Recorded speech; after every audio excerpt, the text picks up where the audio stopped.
नमस्कार दोस्तों, welcome back to my channel. और मैं हाजिर हूँ एक और वीडियो के साथ। दोस्तों, आज बात करेंगे गेल इंडिया लिमिटेड के बारे में। तो अगर आप चैनल पे नए हैं तो चैनल को सब्सक्राइब कर लीजिए, साथ ही वो जो घंटी वाला बटन है, बेल आइकन जिसे कहते हैं, उसे भी दबा दीजिए ताकि आपको सारी नोटिफिकेशन मिलता रहे।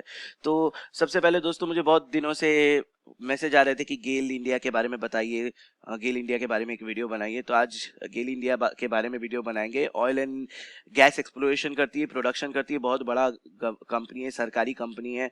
और एक चीज मैं आपको सच सच बता दूं कि मैंने बहुत दिनों से सोच के रखा था कि मैं इसमें इन्वेस्ट करूंगा करूंगा, मगर हुआ नहीं, क्योंकि उसके बाद से मार्केट गिरना शुरू हो गया और उसके बाद मैं अपने दूसरे शेयरों को लेके बिजी हो गया। तो इसमें मेरा और इन्वेस्टमेंट करना नहीं हुआ। मगर इसका मतलब ये नहीं कि ये कंपनी खराब है, कि जो भी है उसको मैं डिटेल एनालिसिस करके आपको बताऊंगा। पर ये सच है कि मैंने इसमें इन्वेस्ट नहीं किया। मेरे नज़र में ये बहुत दिनों से था, मगर मौका नहीं मिला। तो सबसे पहले बात करते हैं मार्केट कैप के बारे में। मार्केट कैप 41,000 करोड़ का मार्केट कैप है। करंट प्राइस 91 रुपया, अभी 91 पे ट्रेड कर रहा है। कुछ दिन पहले 65 पे चला आया था। 52 वीक हाई 182, यानी लगभग अपने 52 वीक हाई से अगर आप देखेंगे तो एकदम एक तिहाई हो गया।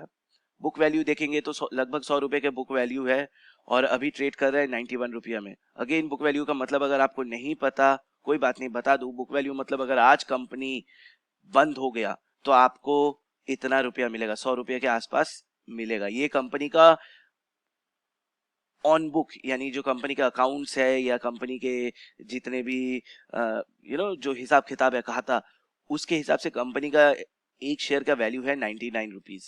ठीक है। तो अगर अभी आपने 91 में खरीदा और मान लीजिए कंपनी बंद हो गया, हालांकि होगा नहीं, गवर्नमेंट कंपनी है, तो अगर बंद हो गया तो बुक वैल्यू के हिसाब से आपको पैसा मिलेगा। तो इसलिए बुक वैल्यू बहुत इंपॉर्टेंट होता है। और लोग ये भी देखते हैं कि हम लोग बुक वैल्यू से कितना ज्यादा दे रहे हैं। कुछ कुछ शेयर आप देखेंगे बुक वैल्यू के 3 डबल 4 डबल, 3 गुना 4 गुना में ट्रेड कर रहा है। तो इसका मतलब लोग बुक वैल्यू से उतना ज्यादा उसका पैसा देने के लिए रेडी है। तो यही है बुक वैल्यू का वैल्यू। इसलिए बुक वैल्यू को भी आप थोड़ा नजर दीजिएगा। नेक्स्ट देखेंगे पी 8.17, यानी 8 रुपया आपको खर्च करना पड़ा 1 रुपया कमाने के लिए। डिविडेंड देखिए 6.99, यही इसीलिए मैं गवर्नमेंट शेयर में अट्रैक्ट होता हूँ। ये लोग डिविडेंड अच्छा देते हैं, आपको डिविडेंड में माला माल कर देंगे। 7% का डिविडेंड दे रहे हैं, मतलब 7% का तो मेरे को एफडी में रिटर्न मिलता है, तो अच्छा खासा डिविडेंड देता है।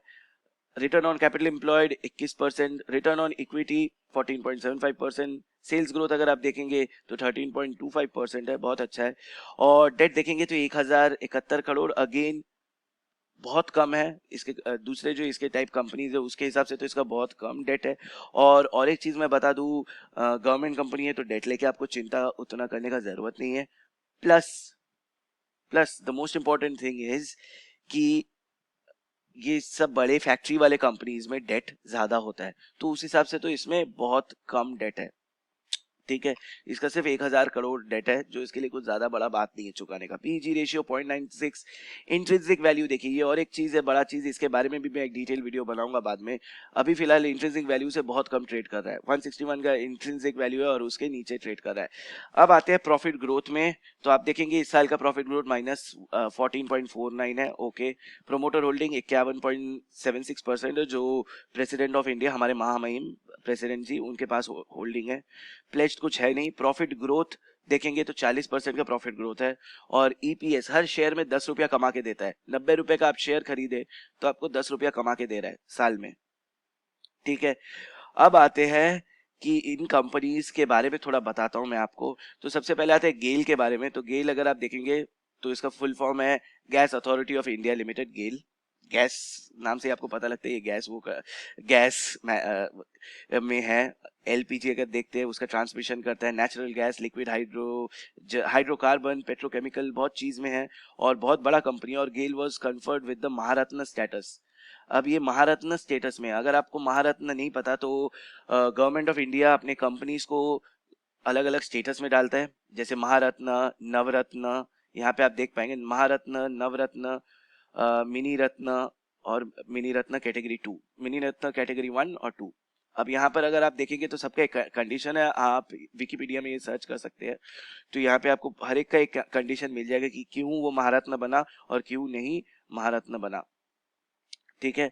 तो अगर आप देखेंगे तो महारत्न का फर्स्ट कैटेगरी है 3 years with an average net profit over 2500 crore, ठीक है, और एनुअल नेटवर्थ ऑफ 10,000 करोड़, ठीक है। तो कुछ कुछ कंडीशन है, आप ये आराम से देख सकते हैं। ये अगर मैं पूरा एक्सप्लेन करने जाऊंगा तो बहुत लंबा हो जाएगा वीडियो। तो महारत्न कैटेगरी में आता है, अगर आप देखेंगे तो महारत्न कैटेगरी में ये जितने कंपनीज है इसमें आप देखेंगे गेल भी आता है, ठीक है, प्लस नवरत्न जो कंपनीज है ये थोड़े छोटे कंपनीज होते हैं महारत्न से, मगर ये भी आप बहुत जानदार कंपनी होते हैं। मैं भी इनमें से बहुत सारे कंपनीज में मैंने इन्वेस्टमेंट करके रखा है, डिटेल्स में मैं एक एक वीडियो बनाऊंगा आपके लिए। और सब एकदम जानदार कंपनी है जितना भी आप कंपनीज देख रहे हैं। तो ये गेल, आप गेल ये देखिए महारत्न स्टेटस में है, महारत्न में आता है, तो बहुत बड़ा कंपनी। अगर इसका चलते हैं, अगर आप प्रॉफिट देखेंगे तो ये रहा प्रॉफिट, देखेंगे 2008 में 2601, 2600, 2800, उसके बाद बढ़ता ही गया। एक बार यहाँ पर थोड़ा सा कमी आया 3000 से, यहाँ पर 4300 से ये 3000 में आ गया और उसके बाद 2200 में आ गया। फिर इसने अपने आपको वापस से वो किया, लास्ट ईयर इसने 6026 करोड़ का प्रॉफिट डिक्लेयर किया और इस बार 4725। तो यहाँ पे कंपनी प्रॉफिटेबल कंपनी है, लॉस में गई नहीं है और डिविडेंड अच्छा देती है। अगर आप देखेंगे तो हर साल ये डिविडेंड दबा कर देती है। ओके, स्टॉक सी एजीआर अगर आप देखेंगे तो यहाँ, जी हाँ, यहाँ पे रिटर्न कम है, आप देख पाएंगे तो -2%, माइनस, फिर 5 साल में -2.49%, 3 साल में 16% का नेगेटिव रिटर्न दिया और 1 साल में तो अभी बहुत गिर गया है, 46% गिर गया है। तो आपको ज्यादातर शेयर ऐसे ही दिखेंगे, 40-50% गिरे हुए हैं। मगर अभी यहाँ पे मुझे लगता है अच्छा मौका है इसका। अगर हम लोग चलते हैं थोड़ा टेक्निकल चार्ट्स में, तो यहाँ पर अगर आप देखेंगे तो शेयर यहाँ पे एक अप ट्रेंड बना रहा है, हायर हाई बना रहा है, यानी यहाँ पर अप ट्रेंड बन रहा है। और अप ट्रेंड बन रहा है मतलब यहाँ पे खरीदने का मौका हो रहा है और कभी भी ये शेयर रॉकेट बन सकता है, ये बहुत बड़ा चीज है। मगर इसका मतलब ये नहीं कि शेयर गिरेगा नहीं, शेयर गिर भी सकता है, जिस तरीके का हमारी इकोनॉमी का कंडीशन है शेयर गिर भी सकता है। मगर एक चीज ध्यान में रखिए, शेयर के, इस कंपनी का जितना भी प्रोडक्शन है सब एग्जेम्प्टेड कैटेगरी में आता है, जैसे नेचुरल गैस, इलेक्ट्रिसिटी का production, plus LPG liquefied petroleum gas, तो सब इन सब का प्रोडक्शन गवर्नमेंट ने बंद नहीं किया। ये तो जो एसेंशियल सर्विसेज है एसेंशियल कैटेगरी में आता है, तो इसके ज्यादा इसके आप सेल्स में या चार्ट में आपको ज्यादा फर्क दिखने को नहीं मिलेगा, ठीक है। मगर अगेन तेल का भाव गिरा हुआ है मार्केट, अंतरराष्ट्रीय मार्केट में, तो थोड़ा बहुत इफेक्ट उसका पड़ सकता है या थोड़ा बहुत पैनिक यहाँ पे आ सकता है। और उस पैनिक के लिए अगर आप वो पैनिक के चलते निकल गए तो यहाँ पे आप फंस जाएंगे। तो मैं आपको सजेस्ट करूंगा कि आप यहाँ पे स्टॉप लॉस लगाइए, जो लोअर लेवल बनाया था ये वाला, क्योंकि लॉन्ग टर्म शेयर है। अगर आप यहाँ पे स्टॉप लॉस लगा सकते हैं, लगाएंगे, तो शायद आप यहाँ पे पैनिक में आप गिर के निकल जाएंगे, तो आपको लॉस बुक करके निकल जाना पड़ेगा। मैं सजेस्ट करूंगा ये लेवल पे आप अपना स्टॉप लॉस लगाइए, जो इसने लो बनाया था 60, 65, 66, ये लेवल में लो बनाया था इसने, ये लेवल का अपना स्टॉप लॉस रखिए। ट्रेंड अच्छा दिखा रहा है, धीरे धीरे आप इन्वेस्ट कीजिए, एक बार में कभी मत कीजिएगा। मैं बार बार कह रहा हूँ, मैंने बहुत लोगों को देखा है वो लोग एक बार में 100-200 शेयर उठा लेते हैं। आप क्यों उठा रहे एक बार में 100-200 शेयर? 100-200 शेयर उठा के कुछ नहीं होगा, पर रिटर्न आपको हमेशा परसेंटेज में मिलता है। हाँ, माना कि आपको कम मिलेगा, मगर एक बार में अगर उठाएंगे तो आप एवरेज नहीं कर पाएंगे। मान लीजिए आज आपने 2 शेयर उठाया, कल ये 80 में आ गया, तो कल उस आपने 2 शेयर और 80 पे उठा लीजिए, तो आपका एवरेज चला आएगा 85 में, ठीक है, 85-86 में आपका एवरेज चला आएगा। तो इस हिसाब से करिए। मगर आपने 100 शेयर इसी में उठा लिया तो आप बाद में आप फंस जाएंगे। तो इसलिए एक बार में ना उठाइए और 10% वाला थ्योरी हमेशा याद रखिए, अपने पोर्टफोलियो का 10% कभी भी, चाहे वो कितना अच्छा भी शेयर हो, नहीं इन्वेस्ट कीजिए। तो ये ध्यान में रखिएगा। और शेयर में आगे तेजी आ सकता है, तो अगर मैं कहूंगा फर्स्ट टारगेट आपको रखना पड़ेगा यहाँ पे ये वाला लेवल 100 से 110 का लेवल। और उसके बाद अगर आप यहाँ पे इससे ज्यादा होल्ड करने का सोच रहे हैं तो फिर मैं नेक्स्ट कहूंगा आपको ये वाला लेवल 130-140 का लेवल को अपना टारगेट बना के रख सकते हैं। मगर टाइम लग सकता है, हो सकता है ये 1-1.5 साल या फिर 2 साल का टाइम फ्रेम आपको पकड़ के रखना पड़ेगा। तो उम्मीद करता हूँ ये वीडियो अच्छा लगा होगा, और अगर कोई क्वेश्चन है, डाउट है, तो आप मेरे को मैसेज कर सकते हैं। तब तक के लिए वीडियो को यहीं खत्म करता हूँ। अपना ख्याल रखिए, सुरक्षित रहिए, और मैं जल्द लौटूंगा एक और नई वीडियो के साथ।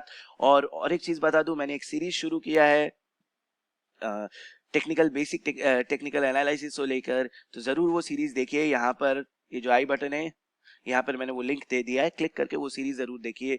एकदम बेसिक से आसान भाषा में शुरुआत मैंने किया है, तो आराम से देखिए वो सीरीज, एक एक करके मैं और भी वीडियो बनाते रहूंगा, और जरूर देखिए, आप बहुत कुछ सीख पाएंगे उससे। चलिए, अपना ख्याल रखिए, मैं जल्द लौटूंगा। धन्यवाद।